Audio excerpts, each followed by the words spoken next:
Hey guys, so today I wanted to do a quick review on my long-standing kitchen cabinet. Guys, I absolutely love this cabinet. It's a very pretty tall cabinet. I got the color cherry. Now in the top here we have some opening glass doors where I like to keep like my glass cups, sometimes like my plastic cups, just small little things like that.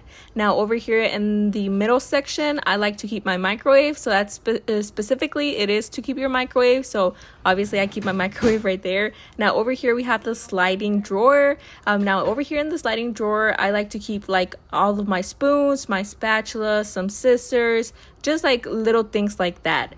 Now in the bottom we have two more like opening drawer doors where I like to keep like some bags, like my Windex, like just like cleaning supplies. Also I like to keep like some extra little spices there in the bottom. But yeah guys, it's a very tall cabinet. It's very beautiful and I would definitely 100% recommend it.